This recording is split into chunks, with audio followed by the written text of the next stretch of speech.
Welcome to Season 20 of the 5-Minute Biographies podcast from 5minutebiographies.com, where each week we tell you interesting things about interesting people in about 5 minutes. If you enjoy the show and would like to support us, why not consider buying us a coffee? Head on over to 5minutebiographies.com/coffee to see how. This is episode 4, Harper Lee.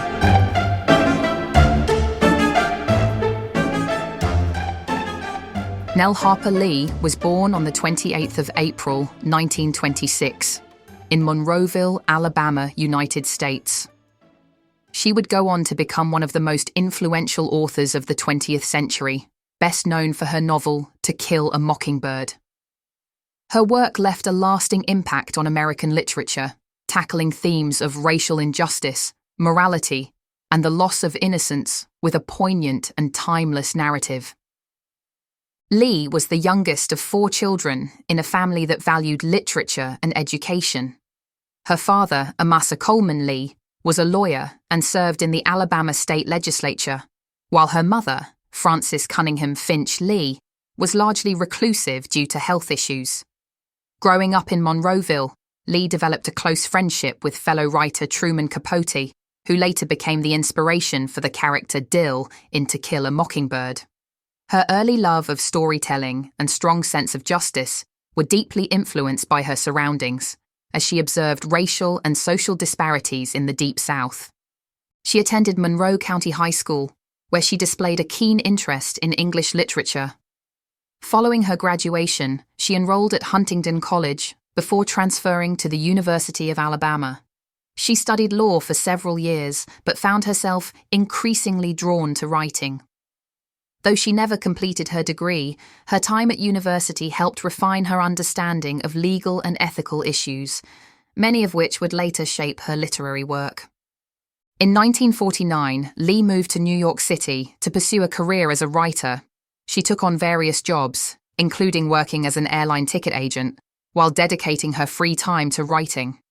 During this period, she reconnected with Truman Capote and assisted him in researching his groundbreaking true crime novel, In Cold Blood.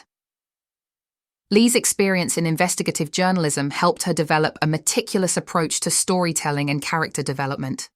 Her big break came in the late 1950s, when she submitted a manuscript to J.B. Lippincott, and company with the guidance of editor Tay Hohoff. She spent several years revising and refining her novel. The result was To Kill a Mockingbird, published on July 11, 1960. The novel was an instant success, receiving widespread acclaim for its compelling narrative and moral depth. It won the Pulitzer Prize for Fiction in 1961 and became a defining work in American literature. To Kill a Mockingbird is set in the fictional town of Macomb, Alabama, and follows the story of Scout Finch, a young girl who navigates a world fraught with racial and social tensions. Through the moral guidance of her father, Atticus Finch, the novel explores themes of justice, empathy, and the human condition. Atticus, a principled lawyer, defends Tom Robinson, a black man falsely accused of raping a white woman, demonstrating the harsh realities of prejudice and systemic racism in the American South. The novel's impact was profound, influencing generations of readers and becoming a staple in educational curriculums worldwide. It was adapted into an Academy Award-winning film in 1962, starring Gregory Peck as Atticus Finch. The film further cemented the novel's legacy, bringing its powerful message to an even wider audience. Despite the enormous success of her debut novel, Lee largely retreated from the public eye.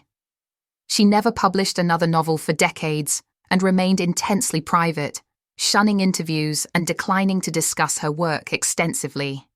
She continued to write but was reluctant to share her works with the world. Many speculated about a potential sequel or follow-up, but for much of her life she insisted that To Kill a Mockingbird was her sole contribution to literature. In 2015, however, Lee shocked the literary world with the release of Go Set a Watchman. Marketed as a sequel, it was actually an earlier draft of To Kill a Mockingbird, that featured an adult scout finch returning to Maycomb.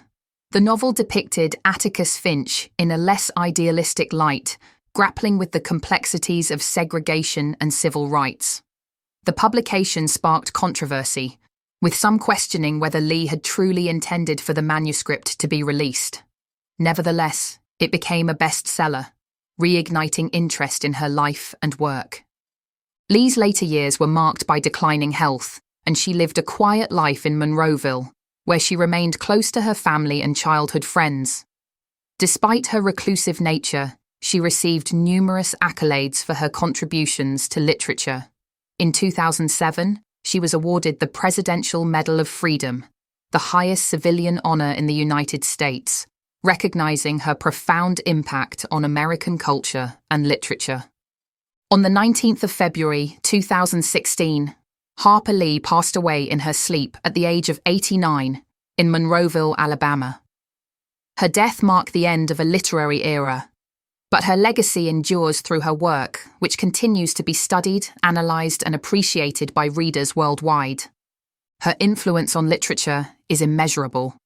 To Kill a Mockingbird remains one of the most widely read and studied novels of all time, continuing to inspire discussions on race, morality, and justice.